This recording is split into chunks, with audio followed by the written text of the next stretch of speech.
Hey everyone, welcome to a Tuesday Newsday with me and my hot date Sinzar. Hey Sinzar. What's going on? Yeah, as you can hear, my voice is really not going on. I sound, yeah, we've already talked about this. I sound hot. I sound like Sam and Dean from Supernatural. So I'm sure that when Cotton is listening to this, she will faint, but it's okay. Sounds likely. Yeah, sounds very likely. Okay, so there's a lot to talk about this week. When was the last time we got two fucking banners? What's going on? Well, the reason is because it's just two units is all it really is. It's Rinoa plus Knights, but one's premium, one's not. So they're cutting the banner in half. You can either pull on the premium banner or the non-premium banner. Yeah, but I mean, nah, yeah, I hear that, but it still doesn't make sense because they're not even from the same universe, right? Like, this is like running Final Fantasy VIII and Final Fantasy VI at the same time, or like Oh, running well, Nickel and something else. Yeah, this is basically the same way the JP server did it. The reason is because the JP anniversary event was the return event, and it lasted like 5 weeks. So they basically couldn't just well, I guess they could have, but they didn't just stop running everything while this event went on. So other events were still going on schedule. And because it's a 5-week event, and JP on the first of every single month, like an absolute schedule, the first of the month is a new Mog King. Every single month on the first is a Mog King. So because the anniversary event ran over 4 weeks, it bled into the next month. So the final event of the anniversary event also overlapped with the new month's Mog King, which was Final Fantasy VIII. Right. Okay. Makes sense. But it's interesting. So we have two banners. We have FFBE banner or the Return banner, and then we have a Final Fantasy VIII banner. So let's talk about the FFBE banner because that's the one I think people are most hyped for. This is a smart strategy because I'm making sure that people will just stop listening in the first 5 minutes as soon as they get the information they need. Like, we should have talked about this unit last, but I'm not good at social media, so let's just get this over with. So okay, Knights of Grandshelt. This, you pulled hard for this unit on JP, didn't you?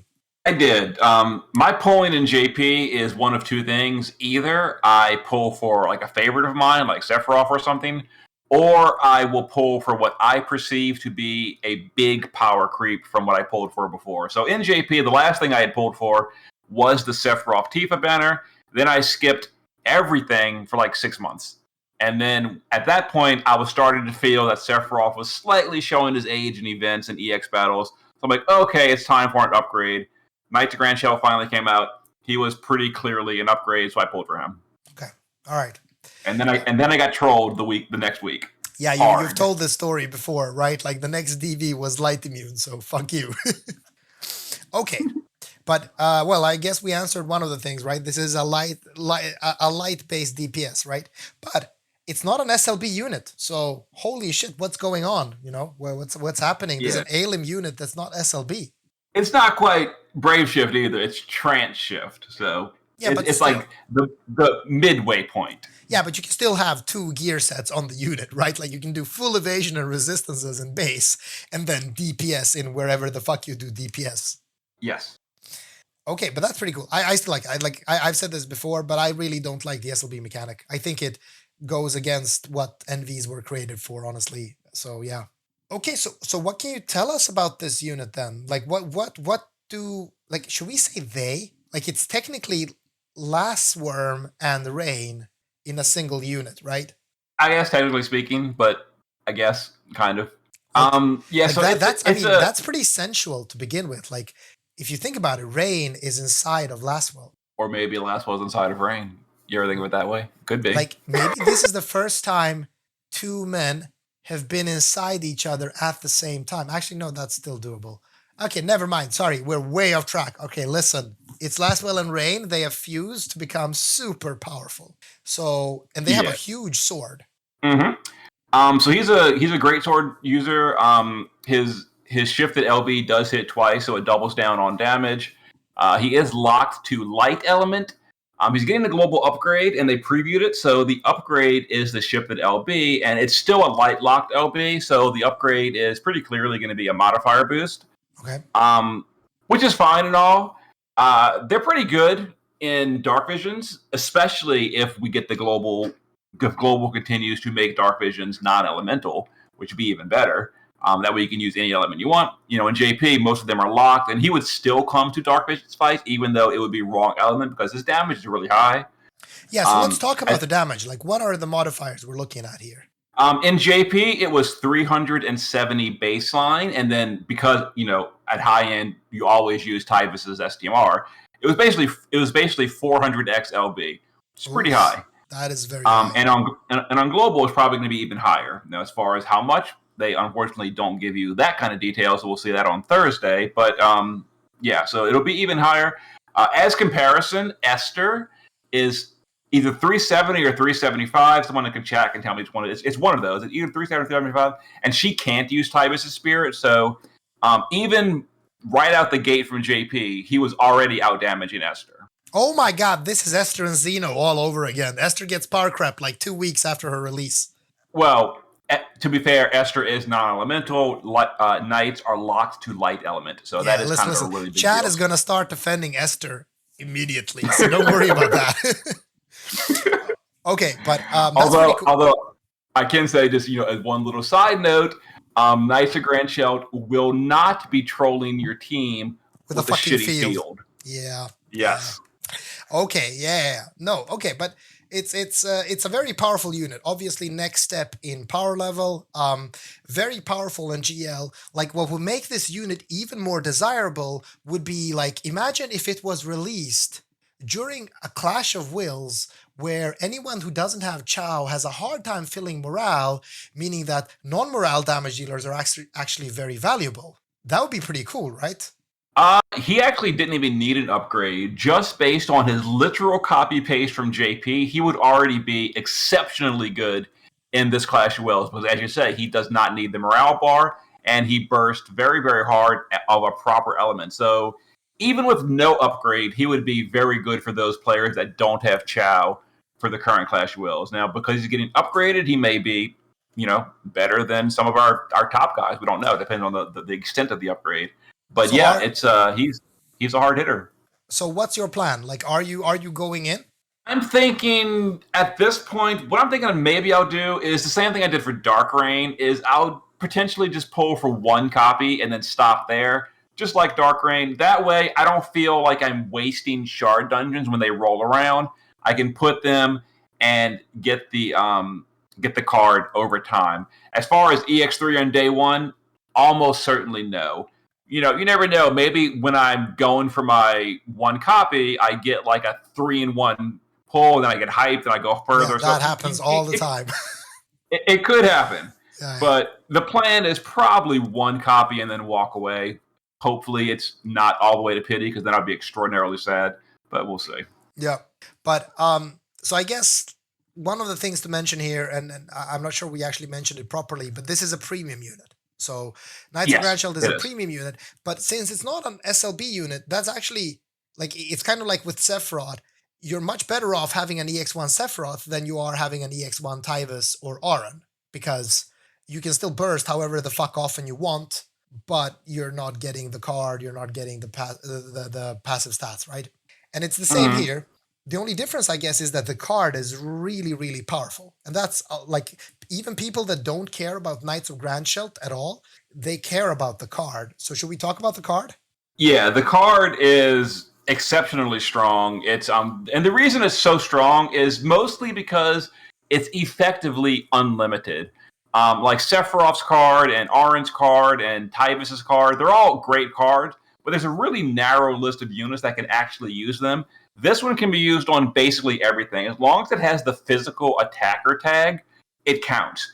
And that's just about everyone that would actually want to use. There are a few niche cases where, like, a breaker won't have the physical attacker tag, even though they would want this card. But those are very, very few exceptions. Almost anyone that would want this card qualifies for using the card.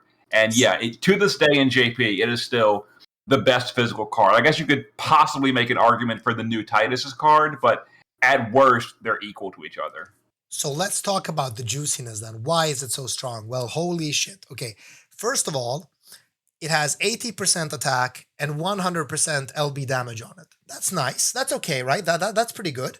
But it also has 130 base stats, which is the highest in the game. So yummy. And this is the part where you said attacker unit. Well, actually, the LB is attacker only. If you are an attacker unit, you get 100% LB damage and 500 flat attack too. So this is the best card for literally any damage dealer. I know that some people are saying that, this is less of a power hit in GL compared to JP, because in GL we have the global exclusive cards, but it's still incredibly strong. Yeah, it is definitely less of a priority on global, just because, well, assuming you pulled some of those global exclusive cards, like the Leave It to Me card or the one that was on the Roberta banner. Those are really, really good alternatives, but this one is still absolutely superior. Yeah, exactly. I mean, imagine your favorite units like Esther or Sky or Roberta. Well, Roberta in DV maybe wearing this. It's a very powerful card. Mm-hmm. Yeah. So yeah, I mean, people even that don't give a shit about Knights of Grandshelt might go for EX3, or at least, as you said, kind of, I'm in the same camp as you. I don't have resources for shit, but I will just do dailies. And if I get one, this is going to be a guaranteed unit in my dungeons until I get that EX3 and get that card. Mm-hmm. But yeah, great unit. I mean, great unit in general. Follows the formula of the STMR being really good for them. They get 500 attack and some killers from it. So, wow. Is there anything we haven't said about the unit? Do they have any sort of party support or anything like that could be useful? No, as far as I'm aware, by memory, I mean, they may have something I'm pretty sure they're literally pure damage and nothing else. If they have anything else in their kit, it's something I have never used on JP, so I couldn't remember it. But they basically they attack the boss. The end. Okay, good. And I mean, they're good at doing that, so it's okay that they are single-minded. Mm-hmm. All right, okay, but then let's move on. And just to mention it, I mean, obviously we're getting a new The Return chapter as well that will give us some lapis, so check that out. But to the next banner then, we already said it's a Final Fantasy VIII banner. Those of you that have listened to this podcast for longer than a year probably know that that's one of my favorite games. It's not as big of a favorite as Final Fantasy VI, but Final Fantasy VIII is very big in my books.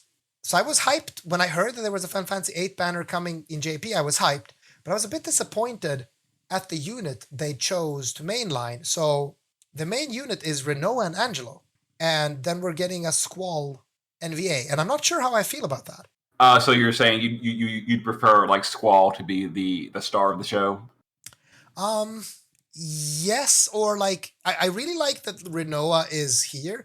It could have been a Rinoa and Squall dual unit. I don't know. Yeah. I just like Squall a lot too, but I mean, I really think Rinoa is great. So I'm not complaining. I was just a bit surprised. It's kind of the same thing for me. For example, when the Final Fantasy V event came around and Ferris was the new unit and Bartz was the NVA, I was pretty disappointed.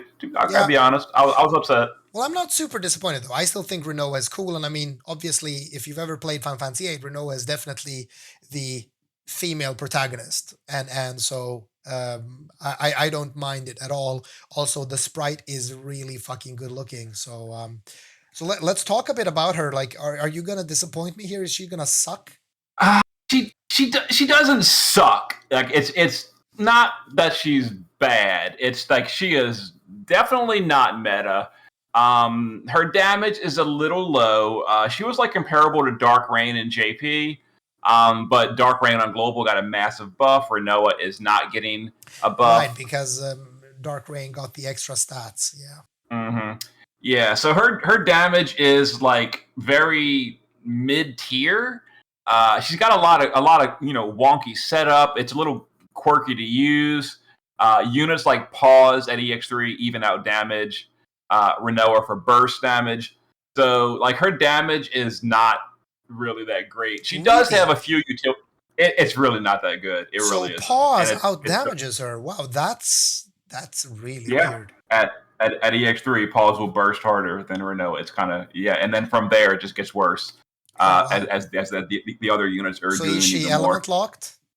Pretty much, yeah. Well, okay, so yes and no. For her good damage, yes, it's dark. She quad cast Apocalypse and it's dark locked. She does have a non-elemental physical type skill that you can imbue. It's okay-ish damage, not great, but it is completely unique chaining frames. No one chains with her Oh except the God. dupe. So But then it's the like question is, can you like weave it into AR or some shit? to AR, I think so. I don't think it weaves into like any actual chaining fam, like bolting and all that. I'm almost certain it breaks. I tried it like once or twice on JP, and I was like, screw this. I'm not even. It's a headache. I never tried it Okay. again. Maybe with macros you can make it work. I don't know, but it's not. Even if you do make it work, the damage isn't that good.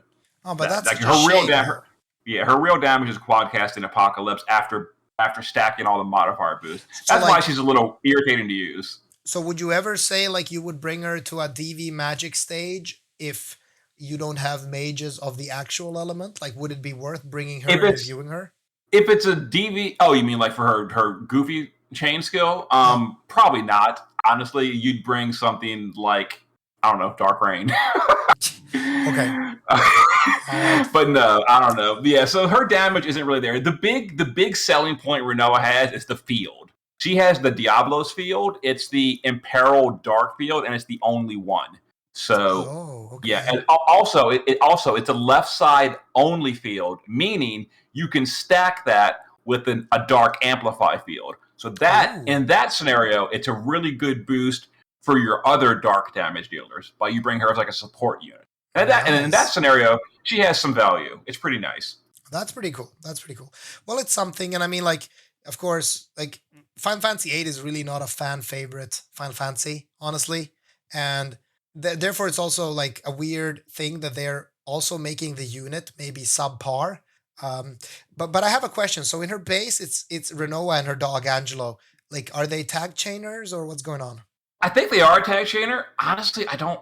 I've only used her a few times, and in the few times I do use her, it's always as a support unit for that field.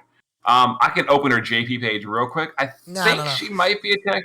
She is a tag chainer. Her LB is tag chaining Yeah, in the yeah. I was base. just assuming because like they are usually units. Mhm. When you have two units on the sprite, it's usually a tag chainer in that form. And then I'm assuming Yeah, then the burst is in her shift successor sorceress Renoa. correct. Yes. Okay, well, I'm a bit disappointed. I'm gonna be honest there that she isn't strong. Like again, it's not the most favorite Final Fantasies. I would have expected the units to at least be strong, but it seems like she's falling behind quite hard. Like if she was at least on Dark Rain level, that'd be something. But yeah, Yeah, hmm. that was kind of like her selling point on the JP server. It was like, okay, so Dark Rain came out, and then Dark Rain had some problems on fights and like Dark Visions where you suffer the damage cap because he only hit once for 10 billion maximum. Renoa can theoretically go as high as 40 billion, Hmm. and that was why Renoa was a little bit more popular because she could do that. Okay, Um, but yeah, on global, Dark Rain got a massive buff, so that kind of makes it harder. yeah. All right, so let's talk about the other unit on the banners, Lone Lion Squall, which is the newest 7-star Squall. Um, got an NVA, and he is an SLB unit. Yeah, So yeah, he's is he good? He's very similar to star player Titus. Just right out of the gate, he's okay, nothing special, but he gets propped up by gear from other Neovisions, just like Titus does. So Titus, when you give him all the Arin and Una stuff, he's a lot better. Same thing with Squall, but he needs stuff from Laguna. Laguna is not out yet. He should be coming very, very soon, probably next week. Okay. But yeah, Laguna's TMR, Laguna's card, all that gives a bunch of flat stats to Squall. And with that, he's about on par to Titus. Oh, he also needs Tybus's STMR. Just like Squall, Tybus's STMR will double dip on Squall and apply twice. And all this together brings him similar to Titus, a little bit more elementally flexible because his Chronicle weapon is non elemental, whereas Titus can't use his Chronicle except versus water. On the other hand, his Chronicle is a great sword, so he can't as easily flex to different weapon types if your team doesn't have a great sword in peril. Right, right. Okay. But I mean, that's not bad. Like you were kind of setting me up for disappointment before the episode, kind of that he would suck. Oh But that no, doesn't sound like he sucks. Squall's pretty good. Squall's decent. I mean, You know, he's people are not like. using Titus to like top or cap DV. So like then I'm assuming Squall Mhm. is going to be a nice elementless finisher. And if you have him at EX, the only problem is against fucking super limit burst. You can't burst until turn 3. But hey, And he does have a bunch of killers too. I will say that. It's not like the biggest deal because, for example, Titus not having killers doesn't really matter because he has like literally all his gear slots open basically. yeah, yeah. So Squall's a little bit harder to gear, but he does have a ton of passive killers, so he's kind of balances it out. Yeah. Okay, cool. And yeah, as usual, we're getting the prism and some shards from the Mog King event as well. So getting EX3 for many should be easy. I think I have like around 25 squalls, so I don't think that's going to be a problem for me. It's funny because no, like in this game, I actually always get a lot of the units I really like from the Final Fantasy series. So I am flooded with Final Fantasy 6 units. Like I have EX3s of all of them, and I never pulled hard for them because I don't have the resources. I don't pull hard. And the same for Final Fantasy 8. So hey, maybe Rinoa is in my future too. Maybe I'm getting her from a daily or something. Who knows? Pretty cool. Would be indeed. I'd love to have that in my collection. Oh yeah, and I guess we should also mention that there is the Chronicle event. You already kind of hinted at that Squall's weapon is getting upgraded. It doesn't get the world's best upgrade, honestly. Like it goes from 180 attack to 190, which is okay, I guess. And then, of course, as usual, the flat stats for the Squalls. Yeah, the LB damage and all that doesn't change. So yeah, it's mostly just for Squall. For himself only, the LB damage goes to 50% instead of 25, and then he gets some 750 flat attack. So it's mostly just for him. Yeah, yeah. And it's nice, as you said, this is not element locked, so maybe Squall will see some use. Like, is his SLB also like a Extreme Nova AR type of bullshit chain, or is it something different? No, it's a single hit cap, just like Titus. Oh, thank the Lord. Thank the Lord.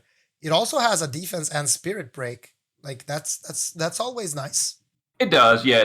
It's only 87%, so it's not really that big a deal in Dark Visions. But on the other hand, he's actually a great budget option for like EX battles where you're really limited on team building because you only bring like 3 or 4 units, and he can be your breaker and your DPS in one, which is really nice. Nice. I'm liking this more and more. Hey, I'm actually now excited about this banner. Hey, I'm gonna like. I wonder. I guess the dailies are gonna be as usual with all 3 units. I know somebody told me that in JP when they have multiple banners, you have one separate daily pull per banner, but in GL we don't because GL is a worse version of FFBE.